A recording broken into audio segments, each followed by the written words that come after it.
Good morning, good afternoon, good evening, depending upon where you're joining us from. I'm Ira Feldman. I'm the Managing Director of the TinyML Foundation.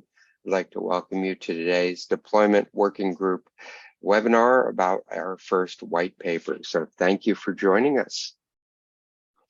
In terms of an outline, I'll give a brief introduction.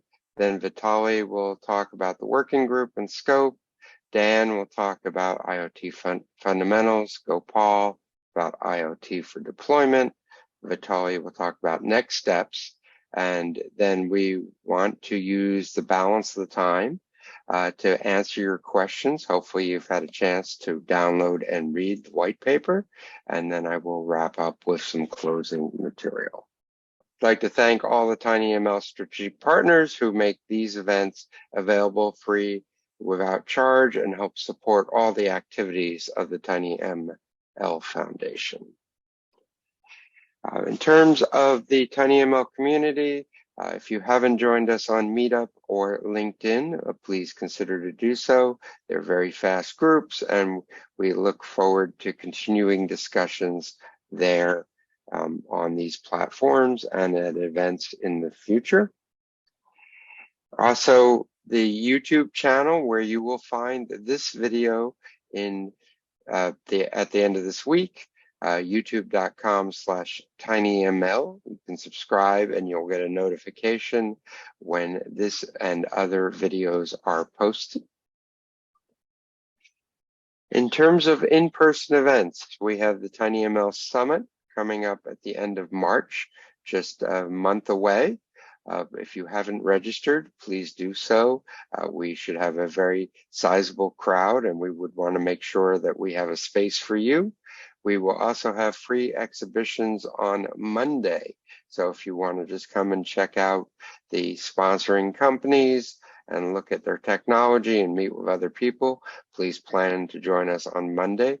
Registration is open at the link there, tinyml.org/events summit-2023. It also includes the research and symposium on Monday and a very full program on the 28th and 29th. And then a little further out, the last week of June, we will have the second TinyML EMEA Innovation Forum in Amsterdam, June 26th to 28th. The call for presentations is open through today, so please put your abstracts in and contact us for additional information, but the basics are all on the website. And then in 2 weeks' time, we will be at Embedded World. We will have a pavilion with 9 of our sponsoring companies, and we will also be on the technical program, so March 14th through 16th. So if you're in Germany or in Europe, please plan to join us at Embedded World. Now, the big question is, why are we focused on deployment? And really, it goes back to the TinyML vision, where we're going to have trillions of intelligent devices enabled by TinyML technology that sense, analyze, and autonomously act together to create a healthier and more sustainable environment. So in order to have all these devices work, you need to be able to deploy them, because they're not going to be launch and forget devices in general. And so you need technology to deploy at that scale. When we look at the marketing data for scale, here's a forecast from ABI Research that is predicting 1 billion devices to be shipped next year and an installed base of over 5 billion by 2026. So all the forecasts are for very quick adoption rates, which will require large fleets of devices. And this is a general forecast, and if you look at their more specific forecasts, you can see the different applications that these devices will go into. And for most of these to be usable, they will need to be able to connect and be managed as a fleet. So hence the necessity of having infrastructure and strategy for deployment. So we formed the deployment working group, and The deployment working group is one of many working groups and technical program committees we have here at TinyML. So here's a full list. If you're interested in participating in a working group or a technical program committee, please contact the chair, or Rosina can help steer you to the right person. Of course, as we are a large community, there is space limitations on some of these, but in most cases, if you're interested in participating, we're interested in having you join us. So let's talk a little bit more about the deployment working group. And so this is the team of primary authors in the working group. And I would like to turn it over to Vitaly to talk about the scope of work. Yeah, thank you for a very good introduction of the deployment working group. So first of all, I would like to talk about the items that are not in scope of the working group. So first of all, we don't touch any exploratory data analysis and like feature extraction or feature selection algorithms. We also don't do any ML algorithms, or we don't develop like training procedures, and all of these things are outside of the scope of the working group. Also, the launch and forget devices, those devices that would never be connected, are outside of the scope of the deployment working group due to the fact that it's impossible to implement any model lifecycle on these devices. We also don't do any hardware development, and actually are trying to be away from the development process as is, and we only focus on the deployment lifecycle, and that may include the deployment of devices itself, deployment of the models, or underlying infrastructure for these devices. So what is in scope? In scope, we have requirements and risk management for machine learning system, for TinyML systems. It includes management of different types of business requirements and risks, IoT infrastructure, and TinyML specific requirements. Also, the IoT infrastructure management as a whole, as a discipline, is in scope of the deployment working group, because we see that IoT infrastructure is, well, an underlying infrastructure to support the model lifecycle, to ML model lifecycle. So we want to talk about the virtualization on devices, containerization, the fleet telemetry, and different types of SLAs that are specific for the IoT infrastructure, different types of governance and regulatory compliance that is imposed on the IoT infrastructure.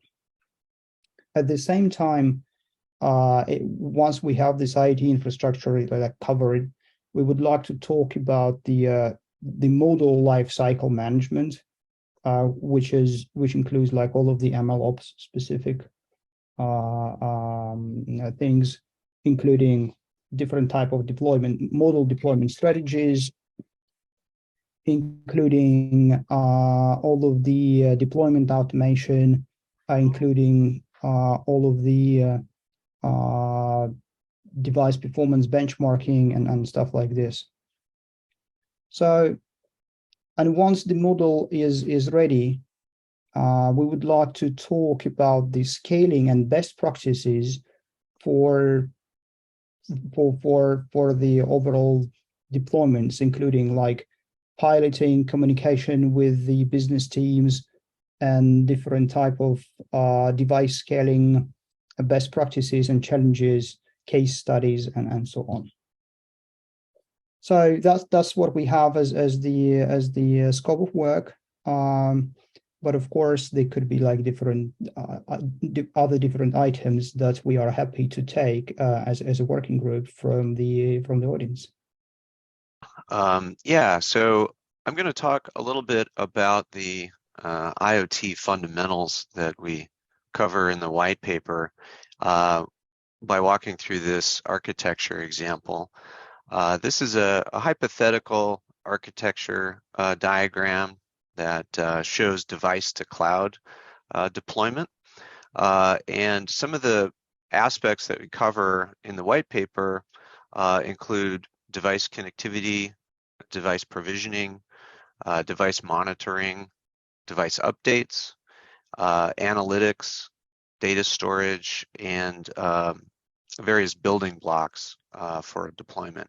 So if we see in this diagram the end device, so this is the device that we've created that has a TinyML model on it, and we expect to have a fleet of those devices deployed into the field.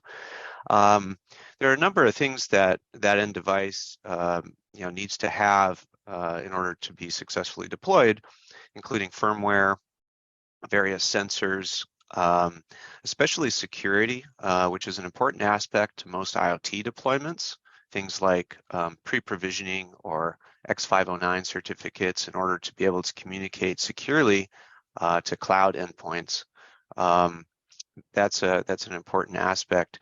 And then connectivity, and connectivity can take a number of different paths, including Wi-Fi or Bluetooth or various other protocols. And then we have the model itself, and this is the optimized model for constrained devices. And that will communicate usually over protocols like MQTT or HTTP to an endpoint in the cloud. And at that point, the communication can take a few different paths on whether the data being sent is intended for analytics. And so oftentimes data, say if we have a people counting device, we might want to know how many people are assembling in a lobby, and using the machine learning model to derive that number. We can send periodic updates of those values into a time series database. So if you see in the lower part of the architecture diagram, we have a time series database. There we could capture, say, every minute or every hour, how many people we've counted, say, in a lobby with our people counting device. From there, we can employ analytics, and there's various services and platforms and products, and so this is kind of a generic diagram depending on the type of service or product you use to do analytics.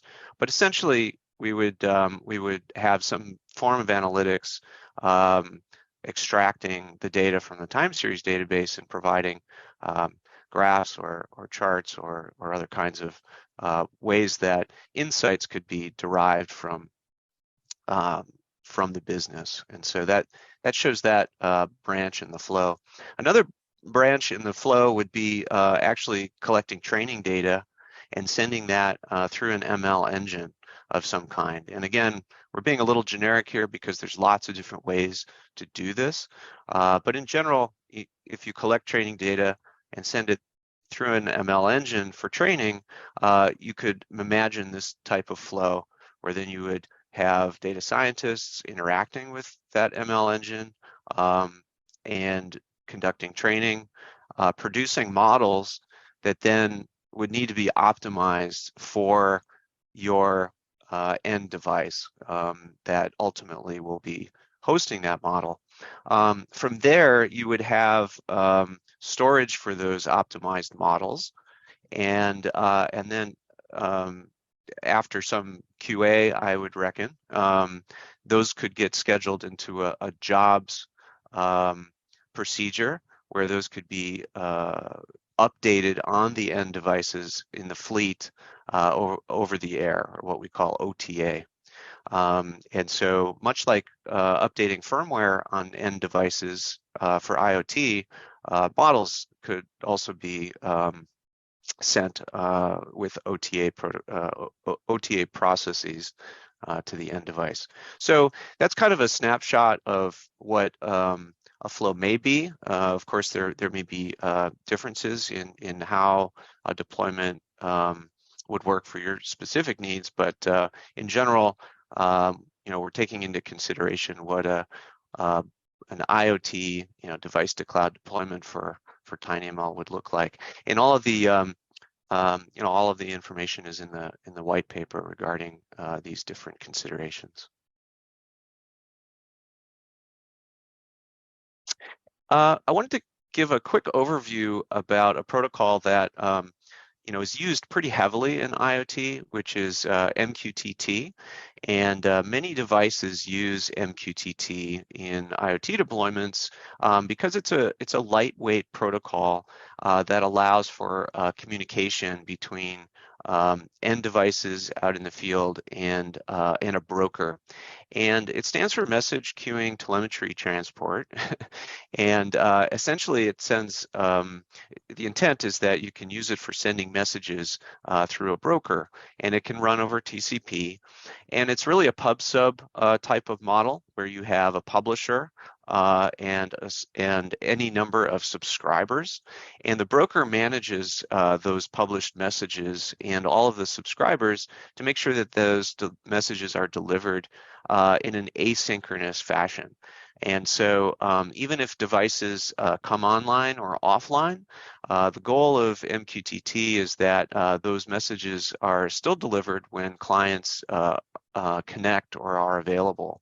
And so in that way, it's a very efficient protocol for sending messages across fleets of devices. So we can see an example down below where we have a client who's publishing a message, and that message has a particular topic plus a payload.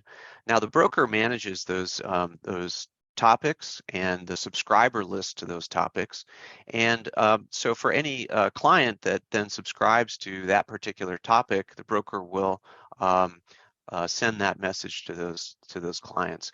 Now this client could be client one, for example, could be an end device, and the clients 2 and 3 on the subscriber side could be clients that are in the cloud, like a cloud application. They also could be other devices. So if you have inter-device communication that's needed, you could imagine those subscribers being devices. There's a lot of ways to use MQTT, but just wanted to kind of give an overview of what that was, because it is an important element to IoT deployments. Finally, there's a quality of service level for MQTT depending on the implementation of the broker. And so, there's different quality of service levels. So 0 through 2, you can see here how that differs with message delivery. Okay, I think that's it for me. Thank you, Dan. Go, Paul. Thanks, Ira. So we want to take what Dan said and extend it more specifically to TinyML Ops. And one of the first things to realize is all the stuff we are talking about in TinyML generally relates to the physical world around us. So we have a sensor which is looking at the physical world, and then we are doing some kind of inferencing on it. And what happens here is the physical world, of course, changes around you. And when you're deploying, for example, so you trained your model, it works good on your test set and everything. And now you actually connect it to you actually put it out in the field, and you have like 10,000 units running in various conditions. And then you suddenly start finding that in many places, your model is not working well. And the question is, when you have 10,000 of these, how do you know it's not working well, and what do you do about it? If you have only one, it's easy, right? You can sit there and monitor it. That's one problem. The other problem is also there are different set of folks involved in a deployment process. So you have the ML person who does the ML model and make sure it's working good. And then you have someone else who knows how to deploy this stuff using the cloud or any other method you want, and how to monitor it. So in general, what you want to do is you want to have some kind of a loop. And for small cases, this could be even a manual loop. You don't have to do it all on the cloud. You could have a server feeding it out and monitoring it. But in general, you need to close the loop and figure out if your model is behaving well.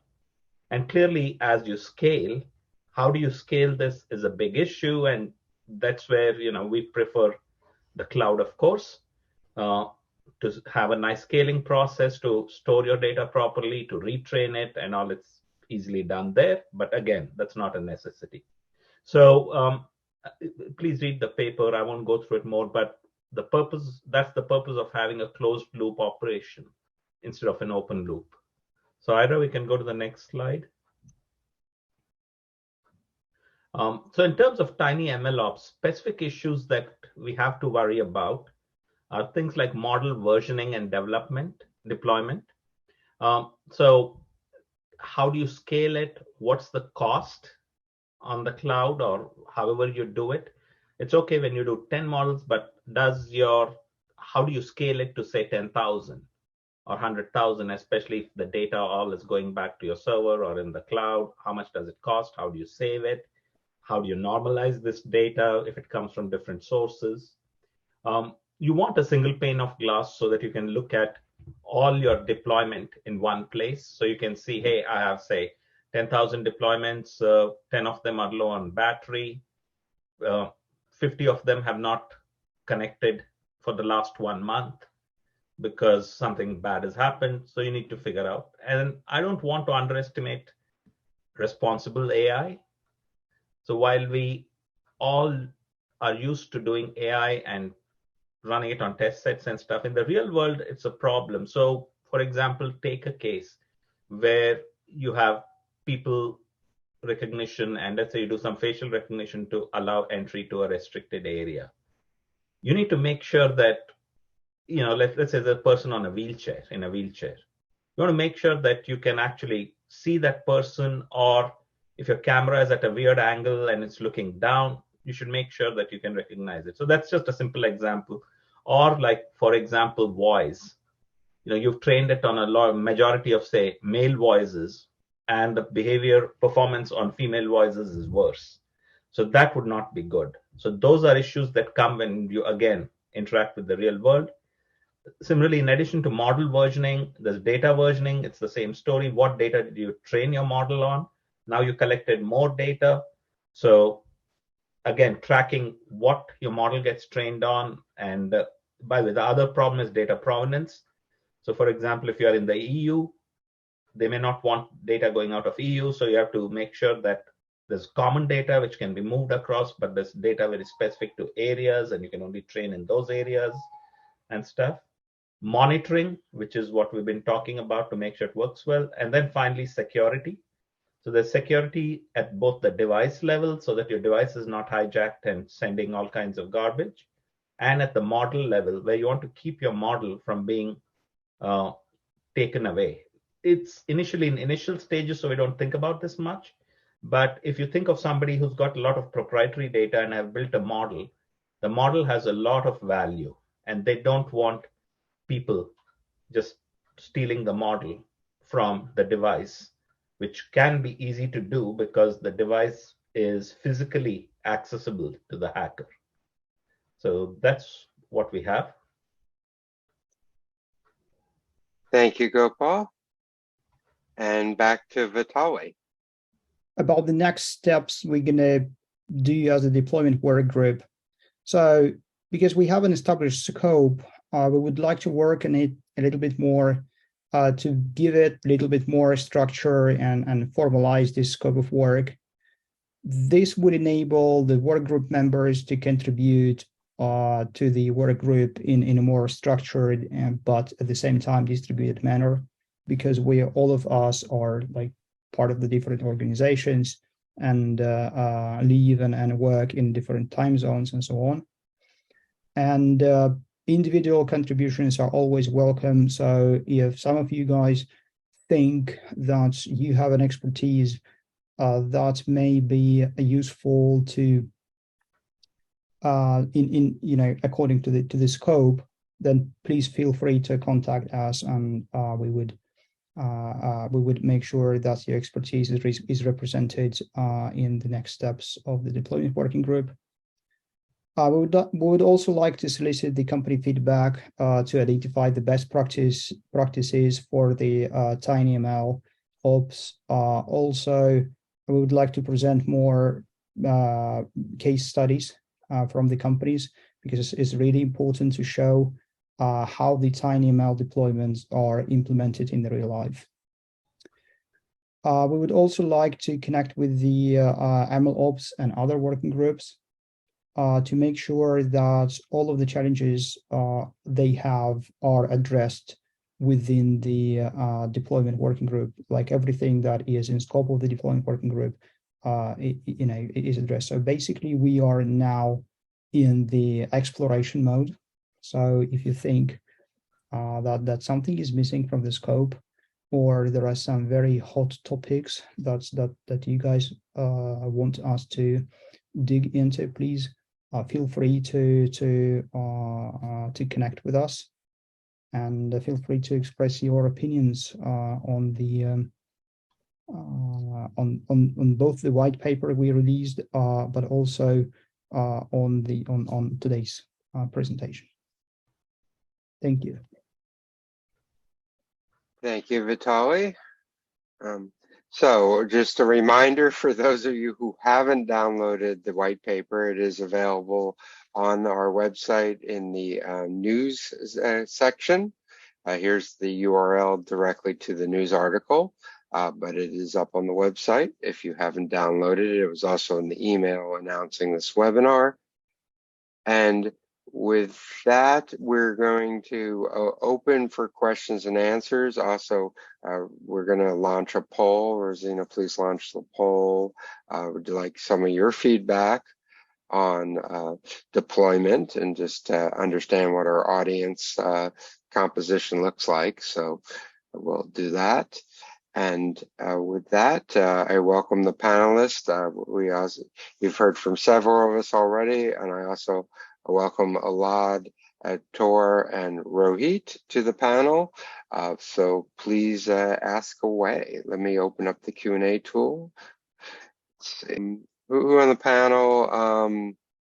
Maybe Dan.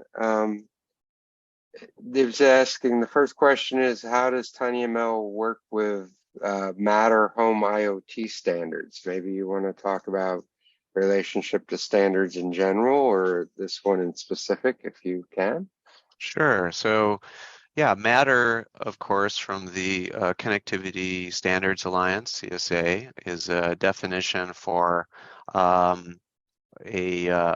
mesh network for devices, so that they can communicate with other Matter devices, usually intended for home deployment, and then those devices can be connected to hubs that aren't the same manufacturer. And so there's a number of participants in Matter, like Google and Samsung and Amazon and others that that manufacture devices that adhere to that mesh protocol. So I think the question about TinyML is that absolutely, Matter devices could incorporate TinyML, and you could have them being deployed as Matter devices in the home. And so I think it's just it's really an extension of an IoT deployment strategy. It's got its own set of nuances, Matter does, but it falls within that same kind of category of IoT, device deployment. But yeah, I think they would be compatible. I don't see that there would be a disconnect there, and I would imagine that some Matter devices will incorporate TinyML in the future. Yeah, Elad, did you want to add something? Yeah.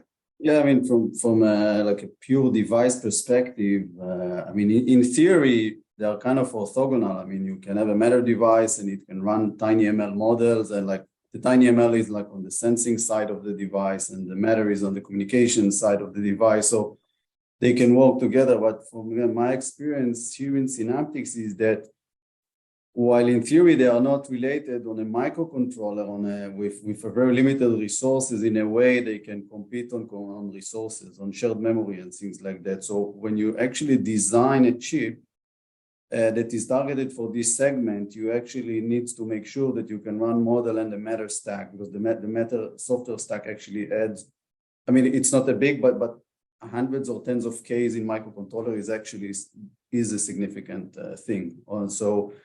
So while they are kind of not logically connected on the silicon, they do share the same resources. And when you design a chip, you need to make both of them. You need to make sure that you have enough resources, both computational and mainly memory and security. Okay, great. Anybody else want to add some comments on that? Okay. We actually have two people who are interested in joining. So I think the easiest way is to reach out to Rosina at tinyml.org, and she'll connect you with us. So thank you for your interest. If you'd also share a little bit about your background, but Rosina can connect there. Let's see. That's two of those. See, there was a question about in monitor training model and collecting more training data to be sent to ML Engine. What are common practices options available for heavy load data like video or audio? Maybe Gopal, do you want to talk about, and maybe this goes also into monitoring performance and the analytics. Sure. So there are a couple of things. It's a good question in the sense that when you have like videos or audios, what do you do with it? And the first thing is, if you're connected, if you're plugged into the wall, it's now only an issue of cost. So it's still an issue, but if you're on battery, this is much worse. And so the answer for that is there are a couple of things you can do. If you go and read up federated learning, what you can actually do is, depending on the capability of your device, you can actually run a portion of your neural net and send out only the logits or some activations at some point instead of the whole whole picture, for example, or a whole video. And what you do then is you collect these pieces from different devices, and then on the cloud you can do training, which is federated learning. So, I mean, it's a big topic, but if you go look at federated learning, that's one answer to avoid this heavy load data.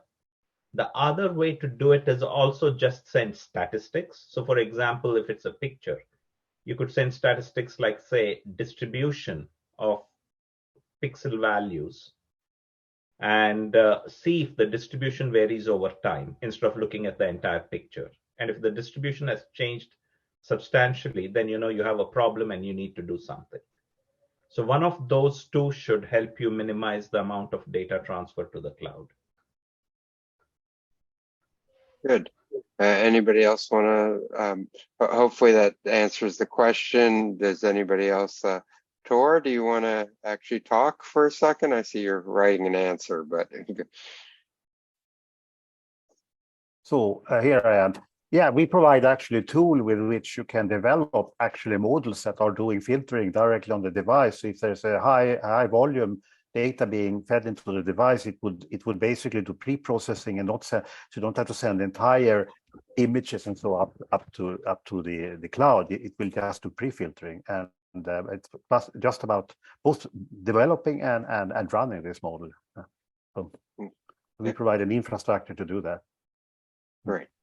Great. And that's detailed for the people who haven't seen the white paper, the stream analyze infrastructure is detailed as a case study. So that's a very interesting part of the white paper. So please do check that out. Let's see. Actually, a following up question about federated learning. Is federated learning part of our deployment plans? So we have had a event on device learning that's separate from the working group, but does anybody on the panel here want to discuss how federated learning should integrate in with deployment?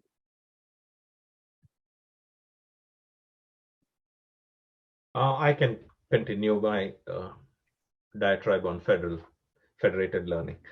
So yes, federated learning, again, and that's why this white paper, some of you may think it's at a very high level. The reason it's at a very high level is to support all these different strategies like federated learning and stuff. That's why we didn't pick a tool or say what you should use, because federated learning can be supported by this structure that we showed you, in the sense that at a high level, again, it's a matter of what do you send to the cloud. So instead of sending inferred data, you could also send, and this is where MQTT is really cool, because, for example, you could have 2 or 3 topics that you send. One could be like telemetry, which shows the health of battery life and all that. There could be one topic which is inferred data, which is what you're looking at. And then the third topic, for example, could be raw data or filtered data, as Tori said, or some other combination which can be used by federated learning. And then the other half of the federated learning would be in the cloud, for me at least. And what we would do is we would collect all the data from all these devices, which is not your raw data, but now it's some kind of processed data. And then we would run a training loop with this data. So again, I'm not giving you very, very specific details, but I'm just showing how the overall infrastructure could work to achieve that goal. But again, the key is what Dan showed you in the MQTT stuff. So if you look at that more carefully, it's in general, it's a very powerful methodology with a pub sub in order to solve these issues. Yeah, can I add to that? Sure. So yeah, in addition to what Gopal said, there are applications where, for example, audio. Let me take the audio first. There are MCUs and IoTs that can take the data from the microphone and process it on the device with a latency of about 1 sample per second or less. Like, for example, Hey Google, that's about 1 second latency. You can, it's a wake word detection. You can push it to about 5 or maybe 10 different speech processing on the device without any connectivity or without sending any data to the cloud. We are working with one commercial vendor that's releasing that board very soon, in a few months. So audio is not heavyweight anymore for IoTs and MCUs. With the limits to number of samples and number of commands and the kind of latency you're looking for. So that's number one. And in addition to that, the power consumption, there are players out there who have claimed that the power consumption for wake word detection is under 100 microwatts. So that's a fraction of a milliwatt. So wake word detection and speech processing can be done on chip without any connectivity, and the world is moving faster towards that. So audio is no longer a heavyweight model. By any means, you don't have to send any byte. And for when it comes to video, again, it depends on the application. I have 2 solutions that I've seen in the commercially available hardware. One is where your latency is less than one frame every 5 seconds or so, and it's working on a very small form factor, like 32 by 32 kind of a resolution. So what that does is either you can use it as is, which will give you a reduced accuracy anywhere from 60 to 70%. If you're satisfied with that, that works good, and you don't need any connectivity. But if you are looking for more, you can have a hybrid approach with the cloud, where there is a smaller model running on the device, giving you 60 to 70% accuracy. And if there are cases where the ground truth is captured only once in few hours, then you wake up that device and send the entire data to the cloud, taking, is still conserving energy and power, and can still run on the battery for several weeks, if not months. Great. And Vitaly, did you want to add something?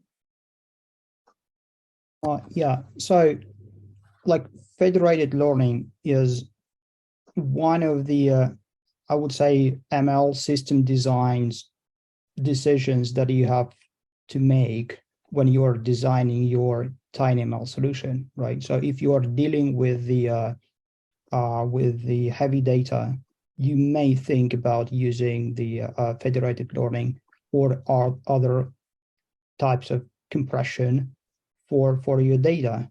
But this is the pure, I would say, design decision rather than a deployment strategy. It's relevant for the deployment in the future, but I think it's more like a design decision. Okay, thank you. Okay, so then let's do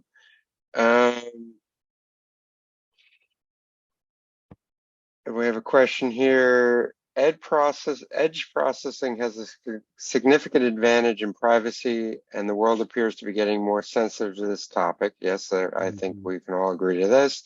This is lost when the cloud is involved for things like federated learning or cloud-assisted recognition. Any thoughts on this? Well, I think the second half of it, I assume cloud-assisted recognition, really you want to run your recognition model on the device. And I think Alad, do you want to talk about this a little bit in terms of keeping all the data on the device for privacy?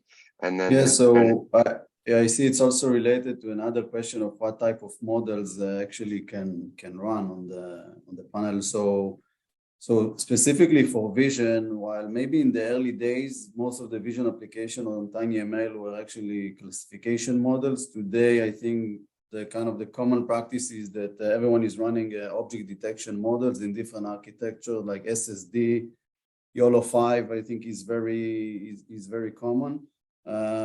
Stuff around RetinaNet. So I would say that most of the canonical architecture actually running at the edge. Now it would not be like kind of the off-the-shelf YOLO 5. It will be with some reduced backbone. So some adaptations are always made to adopt it, but the capability of getting the bounding boxes and detecting objects that are very close and also very far, I think it's something which is very common now.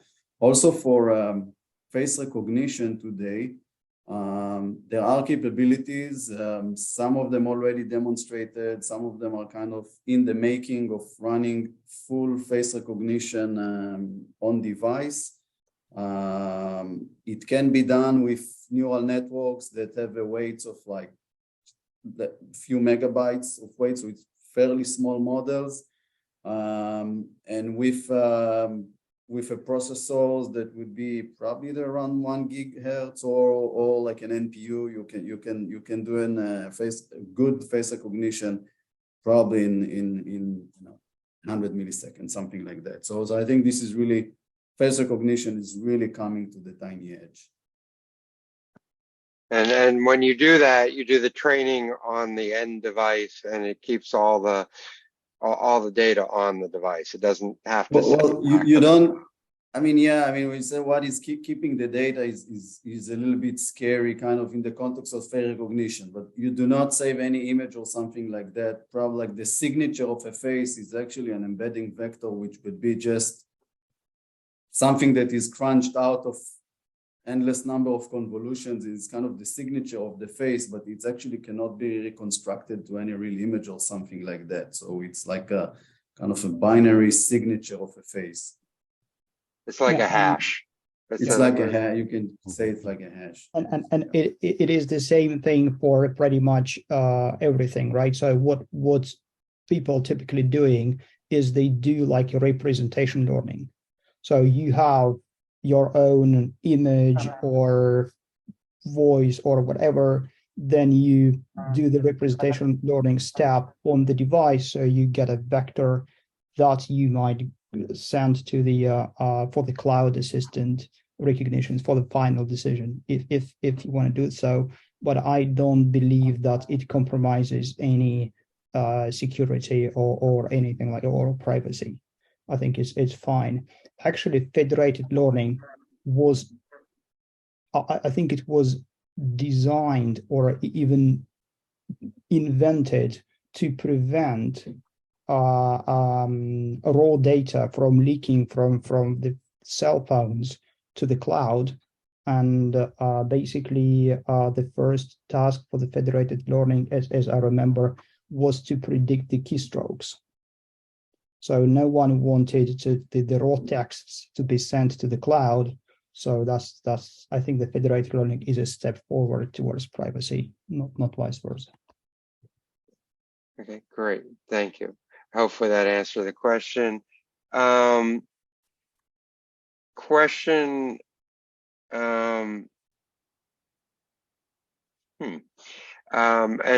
this, it's asking, do we think that TinyML, and this may be a little off topic, do we think TinyML can be suitable to analyze time series data like accelerometers? And is there any way or example to use TinyML to improve quality of data collected? I think maybe Tor, you want to talk about that, and maybe Gopal. Okay. Yeah. So actually, yes. So this what you're talking about here is really what we call streaming data. Basically, when you have these devices out there, they're going to have sensors of different kind, like accelerometers. And what you would like to do then is to, and what we enable you to do is to develop models that are run and even develop them on the device that are doing filtering over real-time streaming data. So, for example, they can determine when there is some kind of sudden movement of something using the accelerometer. Yeah. So the answer is yes. And this is one kind of model I want to do, and I would say once again, it's a streaming model. It's a real-time analytics model. Yeah. Okay. I would just make one comment, which is there are a lot of videos that on the TinyML site that you would benefit by looking at, and I think also Professor Reddy's class at Harvard, I believe that's also available free online. Yeah, the edX class from Vijay Janapa Reddy, yes. Mm-hmm. Yes, please go look at those, because those will help you understand this field better and actually be doing something practically. Okay, great. Okay. I have a comment to add. So in addition to what Tori said, the streaming is very useful, and what the question is asking for is how can we reduce, part of the question is how can we reduce the data that is being sent. And so things like predictive maintenance or anomaly detection, where you have an application running, it recognizes the data that is already sent, so it can stop that data from being being transported to the cloud, and only recognize the data on source on device that it is different from the rest, and can send that class to the cloud for a better model in the future. So it's a hybrid of on-device and the cloud application, which can improve not only the bandwidth reduction, but also the quality of the model. Great. Okay. Let's see.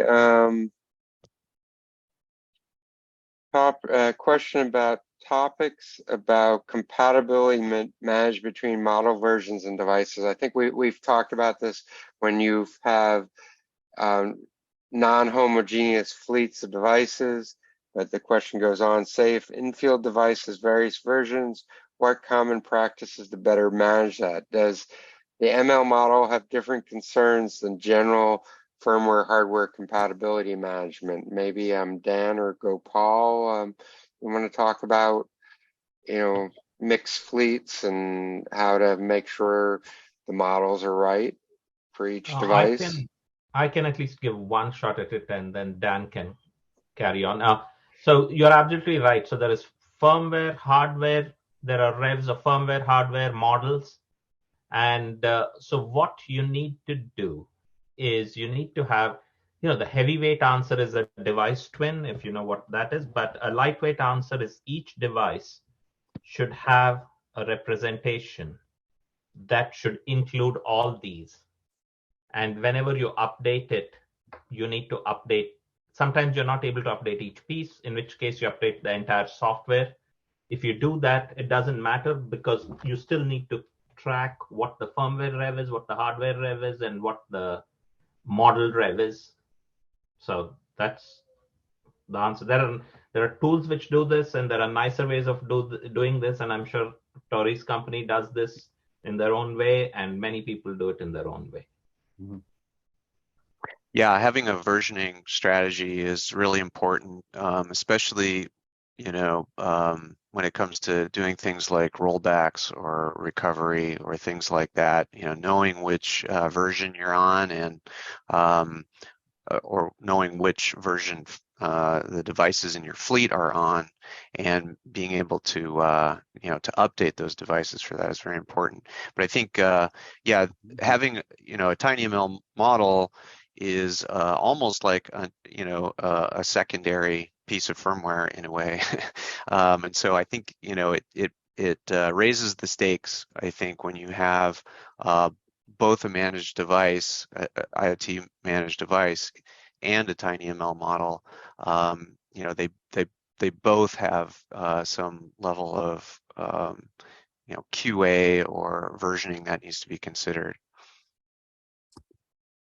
Right. So also ML specific failures may occur on different versions of the hardware, and that's the problem, because you would have to have your monitoring system, like both model monitoring system and IoT monitoring system, to work together in order to identify those combinations of device hardware and ML model version that are producing different type of ML specific failures on top of the general IoT failures and or cloud failures. So it's quite a complicated problem to solve, and I think this is one of the main purposes of the deployment work group, is to identify the best practices on how to do this.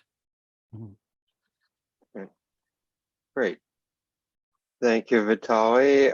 Let's see. I think we're going to, there's a few more specific detailed questions, but I think we've covered a lot of the higher level questions. So let me wrap things up here. Regression, clustering, time series decision trees. So TinyML is capable to run whatever machine learning algorithms that exist in the world. Like the only question is, how big is the model? How big is the model? And you could do neural network, and people are very successful doing the neural networks, regression, clustering, decision trees, whatever. So it's just there. And absolutely. Okay, great. And it just comes down to how much power and memory and compute you have, right? So for the few people on the call who haven't already done so, please take a moment, download the white paper. There's lots of great details and discussion there. We've had a lot of really good discussions as a group on some of the complexities and the intricacies of deployment, and we want to share that knowledge with you. So please make use of the deployment white paper. If we got something wrong, do let us know, or if you have a differing opinion, let us know. I mean, so we appreciate hearing feedback. And once again, I'd like to thank all the panelists who joined us today. Thank you for your work on the white paper, and thank you for sharing your opinions here. And then I'd like to thank the TinyML strategic partners once again who make this and all the other activities of the TinyML Foundation possible. I'm going to do a brief acknowledgement of each of them. Our executive strategic partners include Edge Impulse, the leading development platform from Edge ML, Qualcomm AI Research, advancing AI research to make efficient AI ubiquitous, Sentient, accelerate your edge compute, making edge AI a reality. Our platinum strategic partners, Renesas, Sony. Our gold strategic partners, Analog Devices, Arduino, ARM, Initera, Microsoft, SenseML, ST Microelectronics, Synaptics, and our silver strategic partners, AIZip, Compass Marketing, Greenwave Technologies, Gravity, IBM, Imagimob, Noda, NXP, OctoML, PolyN Technology, Kixo, Schneider Electric, Silicon Labs, and TDK InventSense. So I'd like to thank all of them, and I would like to thank all of you for joining us. We look forward to continuing the conversation and hearing your feedback about the white paper. Thank you all, and have a good rest of your day.